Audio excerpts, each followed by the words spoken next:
Hello, Mark. This is Sharon Cho Yihan. My student number is S0641013. I'm a sophomore and major in English at NCUE. The speech title is How Revenge Porn Turns Lives Upside Down by Darieth Chisholm. I had about 5 minutes before I was set to deliver a talk to a bunch of business owners about visibility and being on camera. After all, I was the so-called expert there. The former 20-year television news anchor and life and business coach. I happened to take a look down at my cell phone just to catch the time, and I noticed that I had a missed call from my ex-husband. I can still hear his voice. Darieth, what is going on? I still got a call from some strange man who told me to go to this website, and now I'm looking at all of these photos of you naked. Your private parts are all over this website. Who's seen this? I couldn't think. I couldn't breathe. I was so humiliated and so embarrassed and so ashamed. I felt like my world was coming to an end. And yet, this began for me months of pain and depression and anger and confusion and silence. My manipulative, jealous, stalker ex-boyfriend did exactly what he said he would do. He put up a website with my name on it, and he posted this, and several explicit photos that he had taken of me while I was sleeping, living with him in Jamaica. For months prior to that, he had been sending me threatening text messages like this. He was trying to make me out of be some sleazy, low-life slut. He had even threatened to kill me. He told me that he would shoot me in my head and stab me in my heart, simply because I wanted to end the controlling relationship. I couldn't believe this was happening to me. I didn't even know what to call it. You might know it as cyber harassment or cyberbullying. The media calls it revenge porn. I now call it digital domestic violence. It typically stems from a relationship gone bad, where a controlling, jilted ex-lover can't handle rejection. So when they can't physically put their hands on you, they use different weapons, cell phones and laptops. The ammunition, photos, videos, explicit information, content, all posted online without your consent. I mean, let's face it, we all live our lives online, and the internet is a really small world.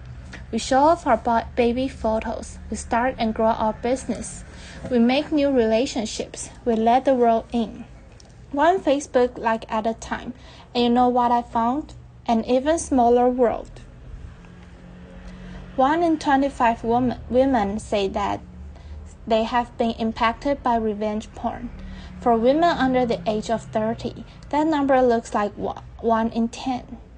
And that leaves a few of you in this audience as potential victims. You want to know what's even more alarming? Lack of legislation and laws to adequately protect victims and punish perpetrators. There's only one federal bill pending. It's called the Enough Act by Senator Kamala Harris. It could criminalize revenge porn, but that could take years to pass. So what are we left with in the meantime? Glimpsing civil misdemeanors. Currently, only 40 states and DC have some laws in place for revenge porn, and those penalties vary. We're talking 500 fines. $500? Are you kidding me? Women are losing their jobs. They're suffering from damaged relationships and damaged reputations. They're falling into illness and depression, and the suicide rates are climbing. You're looking at a woman who spent 11 months in court, 13 trips to the courthouse, and thousands of dollars in legal fees, just to get two things: a protection from cyber stalking and cyber abuse, otherwise known as a PFA, and language from a judge that would force third-party internet company to remove the content. It is expensive, complicated, and confusing, and worse, legal loopholes and jurisdictional issues drag this out for months, while my private parts were on display for months. How would you feel if your naked body was exposed for the world to see, and you waited helplessly for the content to be removed? Eventually, I stumbled upon a private company to issue a DMCA notice to shut the website down. DMCA, Digital Millennium Copyright Act. It's a law that regulates digital material and content. Broadly, the aim of the DMCA is to protect both copyright owners and consumers. So get this, people who take the shared nude photos own the rights to those selfies. So they should be able to issue a DMCA to have the content removed. But not so fast, because the other fight we're dealing with is non-compliant and non-responsive third-party internet companies. And oh, by the way, even in consenting relationships, just because you get a nude photo or naked pic does not give you the right to share it, even without the intent to do harm. Back to my case, which happens to be further complicated because he was stalking and harassing me from another country, making it nearly impossible to get help here. But wait a minute, isn't the internet international?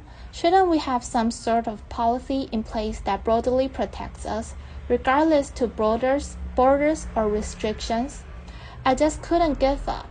I had to keep fighting, so I willingly, on 3 occasions, allowed for the invasion of both my cell phone and my laptop for the Department of Homeland Security and the Jamaican Embassy for thorough forensic investigation. Because I had maintained all of the evidence, I painstakingly shared my private parts with the all-male investigative team, and it was an embarrassing, humiliating additional hoop to jump through. But then something happened. Jamaican authorities actually arrested him.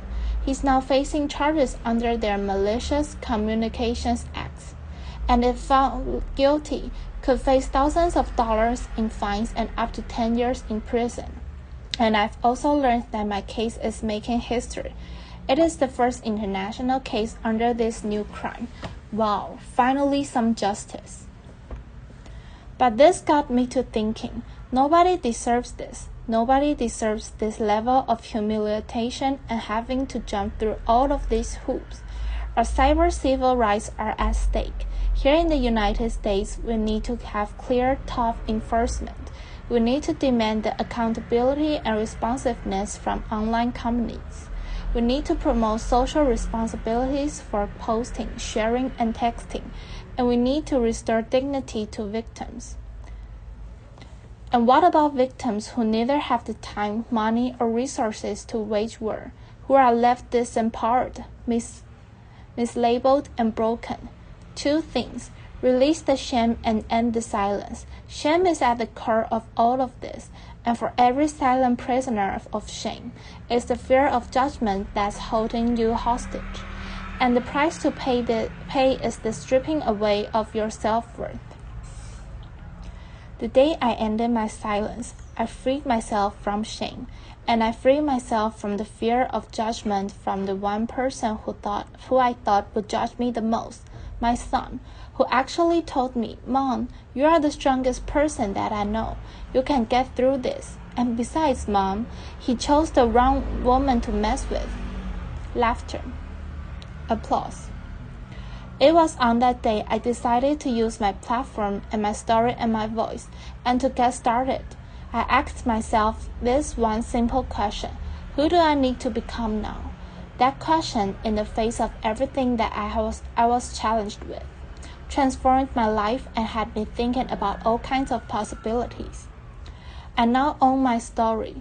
I speak my truth, and I'm narrating a new chapter in my life. It's called 50 Shades of Silence. It's a global social justice project, and we're working to film an upcoming documentary to give voice and dignity to victims.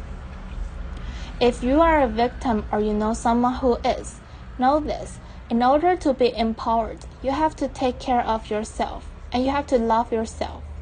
You have to turn your anger into action, your pain into power, and your setback into a setup for what's next for your life. This is a process, and it's a journey of self-discovery that might include forgiveness. But it definitely requires bravery, confidence, and conviction. I call it finding your everyday courage. Thank you. Applause.